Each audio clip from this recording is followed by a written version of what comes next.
तुम लोग यहीं रुको। सावधानी से रामा। हाँ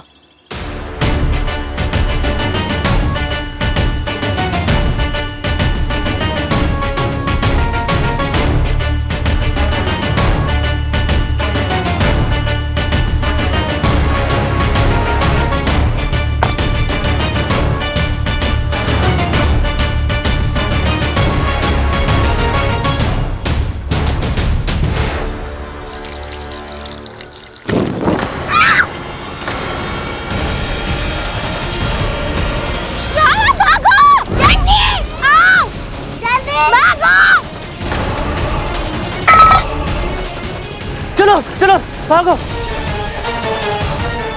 चलो चलो भागो। इधर इधर इधर इधर इधर, रुक जाओ।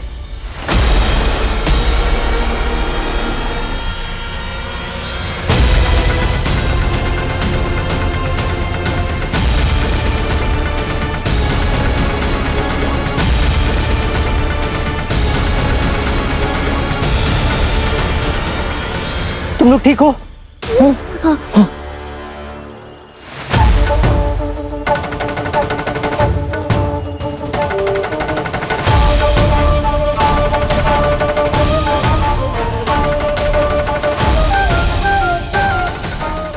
मां, एक छोटा सा टुकड़ा इतना उत्पात मचा सकता है, तो जब वो गज प्रतिमा जल के संपर्क में आएगी तब कैसा प्रलय मचेगा, इसकी तो कल्पना भी नहीं की जा सकती।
प्रणाम देवी।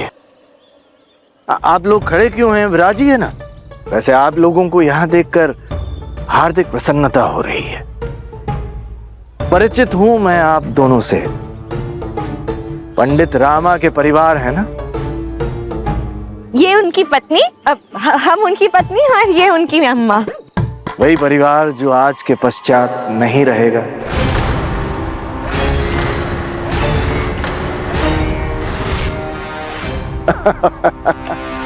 हमारे कहने का अर्थ है कि आज यहाँ इस महाभोज में आकर आप दोनों ने बहुत अच्छा किया। अब विजयनगर के परिवार में आप लोग भी शामिल हो जाएंगे ना? विजयनगर तो पहले से ही हमारा परिवार है और हम इस परिवार का हिस्सा। बाहर से तो आप आए हैं शास्त्री जी, और ये पूजा संपन्न होने के पश्चात वापस लौट भी जाएंगे। सो तो है, किंतु संतोष रखिए, वचन है हमारा, पूरा कार्य निपटा कर ही जाएंगे। बातों में लग गए हम। आप विराजिए, भोजन कीजिए। अब रामा आते ही होंगे, वो आ जाए फिर हम सब एक साथ बैठ जाएंगे। हाँ, मैं भी उसी पंडित रामा की प्रतीक्षा कर रहा हूँ।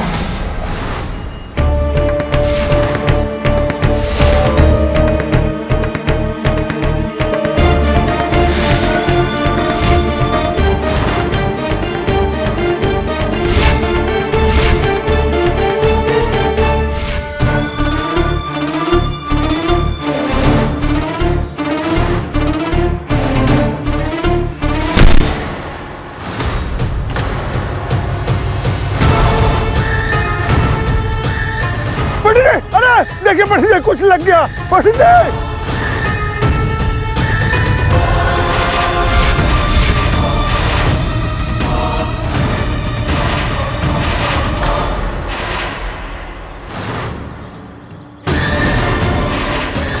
पंडित जी, अरे आइए पंडित जी।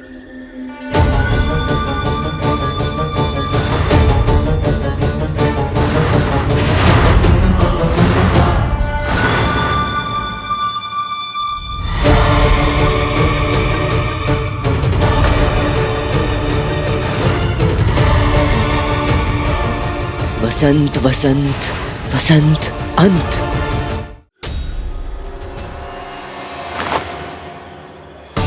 अरे ये क्या पंडित जी, मेरे पीठ को सूचना पट्टी बना दिया। इस बार कोई सूचना या चेतावनी नहीं आई है कोतवाल महोदय। इस बार गूढ़ संदेश आया है और संदेश देने वाली महिला इस दिशा में गई है। चलिए मेरे साथ। चलिए चलिए।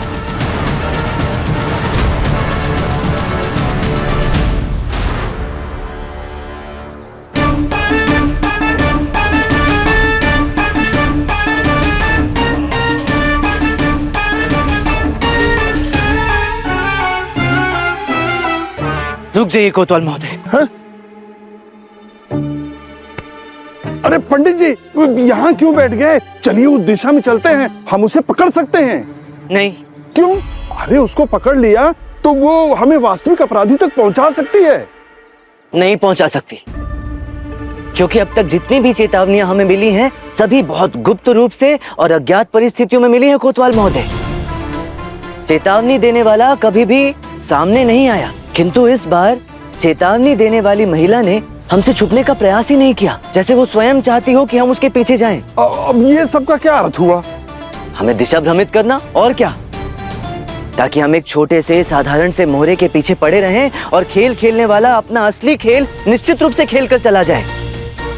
बुद्धिमानी इसी में है कि हम उस महिला के पीछे जाना छोड़कर पहेली पर ध्यान दें। अरे वही तो समझ में नहीं आ रहा है, वसंत और अंत। अरे ये क्या, कुछ पल्ले नहीं पड़ रहा है पंडित जी। ये कवि इन शब्दों में क्या कहना चाहता है? एक दूसरे कवि ने एक दूसरी बड़ी ज्ञान की बात कही है। अब लो, यहाँ एक कवि समझ में नहीं आ रहा है और आप यहाँ पे दूसरा कवि लेके कूद पड़े। सुनिए तो, बड़ी महत्वपूर्ण बात है। मन बेचैन तो ना सजे भूषण, ना जमे दुशाला, और खाली पेट ना सूझे सुमिरन, ना जपी जाए प्रभु माला। बहुत भूख लगी है कोतवाल महोदय, खाली पेट को सूझ ही नहीं रहा। अरे तो इसको सीधे शब्दों में भी तो कहा जा सकता था, इतने पेचीदे भाव से कहने की क्या आवश्यकता थी? भूख लगी है ना आपको? हाँ। अरे तो चलिए ना, यही यज्ञ स्थल है, वहीं पे जल प्रसाद ग्रहण करके आ जाते हैं। वहाँ? हाँ चलिए। अरे आइए आइए। अम्मा, लगता है रामा आएंगे नहीं। हमारे विचार में हमें प्रसाद ग्रहण कर लेना चाहिए। बच्चे बेचारे भूख के मारे एकदम निढाल हो गए हैं। बच्चों चल।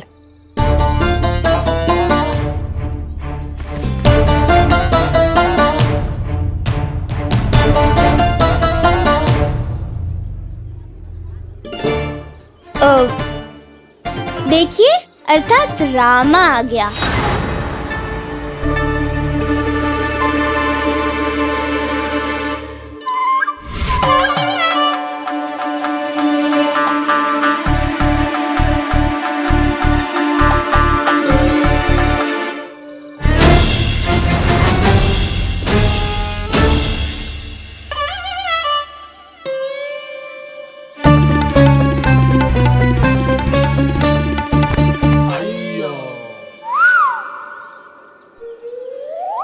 प्रणाम पंडित रामकृष्ण जी।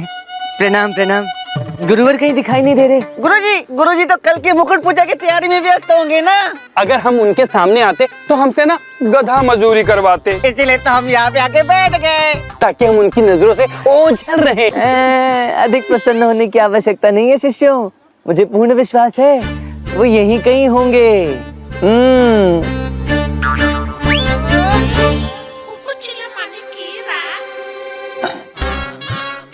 इसे कैसे पता चला?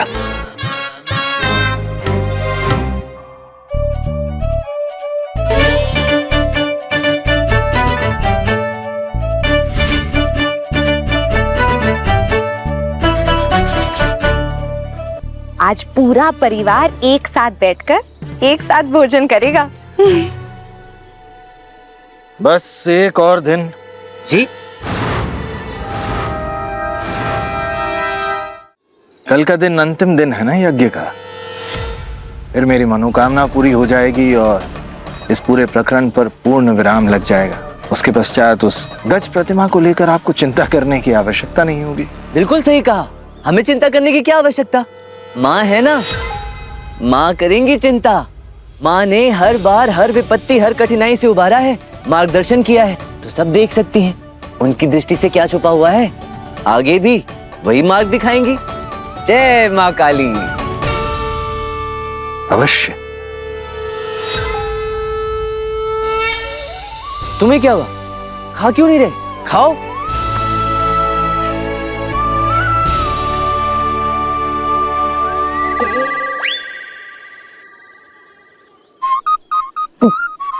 गुरुजी,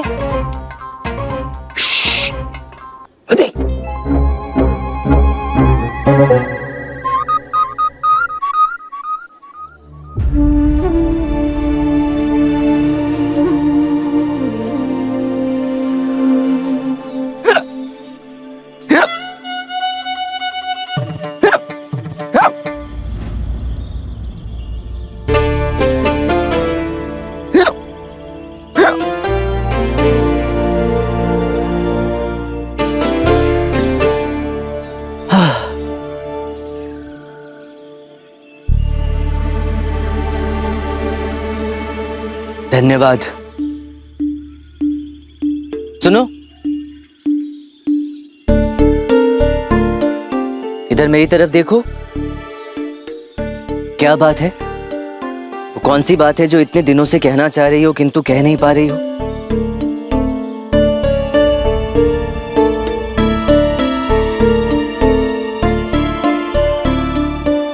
वो जो भी बात है तुम मुझसे कह सकती हो, भरोसा कर सकती हो मुझ पे।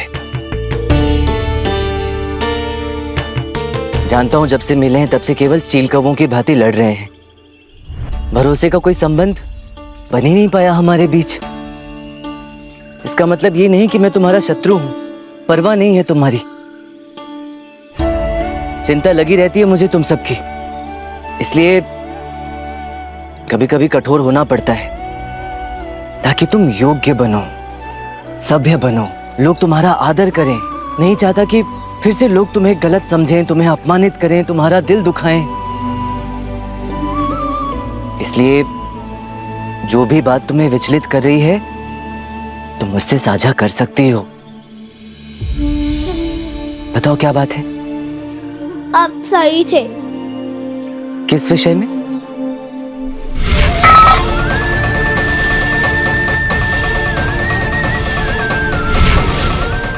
आज मैं तुम सबके मुख पर वही भय देख रहा हूं जो कभी स्वयं के भीतर अनुभव किया था।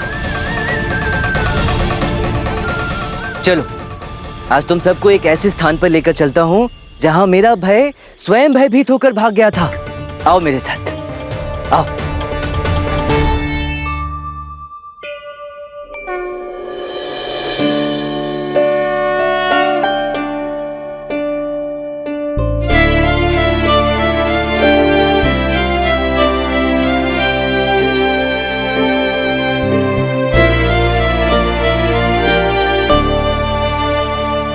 एक समय ऐसा आया था जब मैं भीतर तक टूट गया था। 2 वर्षों तक ऐसे ही भयभीत, दिशाहीन, निरर्थक भटकता रहा। समझ ही नहीं आ रहा था कि क्या करूं, कैसे स्वयं को निर्दोष सिद्ध करूं। प्रतिदिन इस विचार के भय से थोड़ा थोड़ा मरता था कि क्या मैं कभी अपने विजयनगर पुनः जा पाऊंगा, क्या पुनः अपना वही पद, वही सम्मान प्राप्त कर पाऊंगा, या फिर यही कलंकित जीवन मेरा भाग्य बनकर रह गया है। अब यही हूं मैं, एक विश्वासघाती, एक राजद्रोही। और फिर मैं मां के चरणों में पहुंचा और फिर पता है क्या हुआ? मेरे सारे भय क्षण भर में दुम दबाकर भाग गए। एक नई ऊर्जा, एक नया प्रकाश, नया उद्देश्य, जीवन का एक नया लक्ष्य मिला। विजयनगर को एक अज्ञात शत्रु से बचाने का लक्ष्य, जिसे मैं अपने प्राणों के अंतिम श्वास तक निभाऊंगा, क्योंकि यही एकमात्र लक्ष्य है मेरे जीवन का।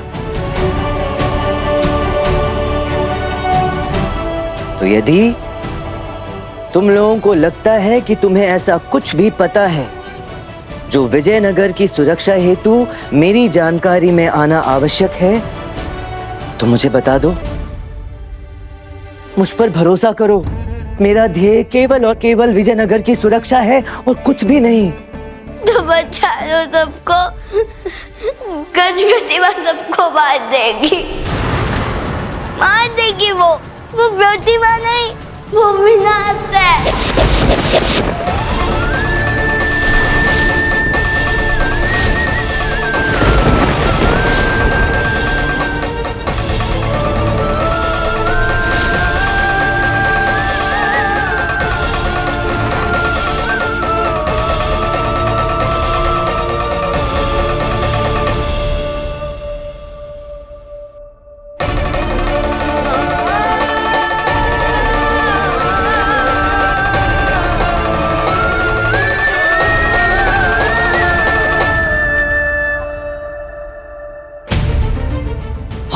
बचा लो सबके प्राण उस घातक रसायन से जिसके कारण मैंने अपने माता पिता को खोया है।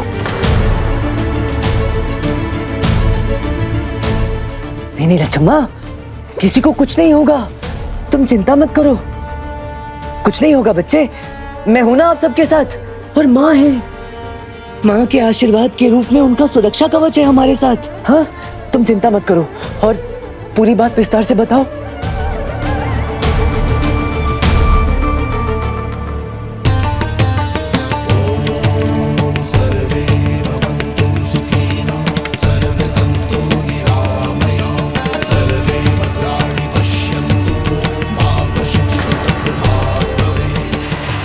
आकाश से बना वायु, वायु से अग्नि और अग्नि से जल, जिससे बनी धरती, उसके बरसने के लिए ये है हवन, जो संपूर्ण होते ही बनेगा विनाश का कारण। उस प्रतिमा में प्राणघातक रसायन भरा हुआ है। हाँ, वो वही रसायन है जिसने मेरी माँ के प्राण लिए थे। जब उस रसायन पर पानी गिरा तो उससे जो धुआं निकला उसने मेरी माँ को झुलस कर रख दिया। और ये रहा इसका प्रमाण।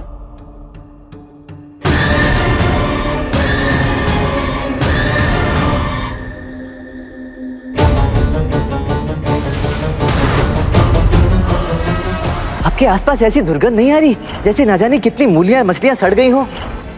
मेरा ये प्रतिशोध इस काल की सबसे भयानक चित्कार होगा। विजयनगर के आसमान में त्योहार के स्थान पर रक्त के फव्वारे होंगे, हर्ष ध्वनि की जगह मौत की चीखें होंगी। ये वही है, वही दुर्गंध, मुझसे हाट में मिलने वाला अपरिचित महाराज का वो अज्ञात आक्रमणकारी जो उस पूरे घटनाक्रम में हर किसी से कहीं ना कहीं टकराता ही रहता है। उसकी वो असहनीय दुर्गंध चुटकी बजाकर रसायन का प्रयोग करता है, रसायन के बल से लोगों को छलता है और अब गज प्रतिमा के रूप में उसने विजयनगर में अपना गज शस्त्र स्थापित कर दिया है। वही पत्थर की एक क्रूर आंख वाला अज्ञात शत्रु। हाँ, वो वही है जिसने हमारे माता पिता का अपहरण किया था। इसका अर्थ है वो अज्ञात शत्रु यहीं विजयनगर में हमारे बीच रहकर हमारे विनाश की प्रतीक्षा कर रहा है। रामा, ये बड़ा ही विचित्र प्रकार का रसायन है। जल के संपर्क में आते ही ये अपना प्रभाव दिखाता है। इस रसायन से निकला विषैला धुआं संपूर्ण विजयनगर की मौत का कारण बन सकता है।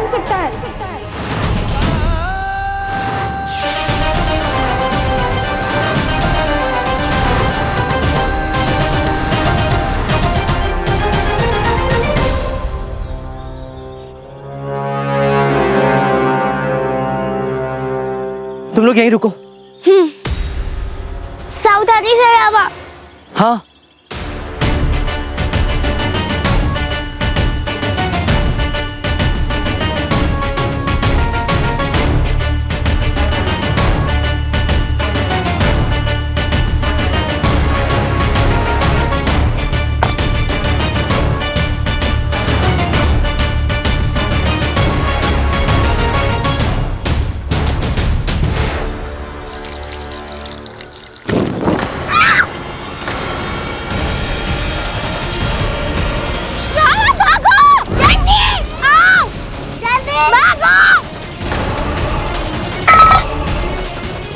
चलो चलो भागो, चलो चलो भागो, इधर इधर इधर इधर इधर, रुक जाओ।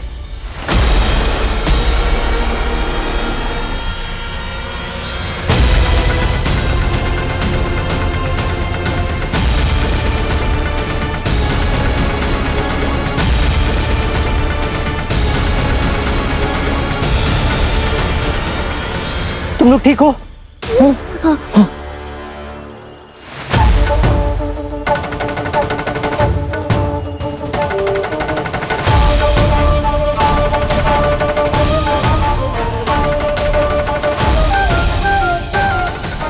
हे मां, एक छोटा सा टुकड़ा इतना उत्पात मचा सकता है, तो जब वो गज प्रतिमा जल के संपर्क में आएगी तब कैसा प्रलय मचेगा, इसकी तो कल्पना भी नहीं की जा सकती।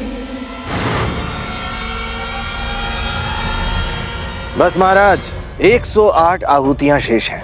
उसके पश्चात विजयनगर पर मंडरा रहे सभी दुष्ट ग्रह टल जाएंगे और आपकी, हमारी, हम सबकी मनोकामनाएं पूरी हो जाएंगी।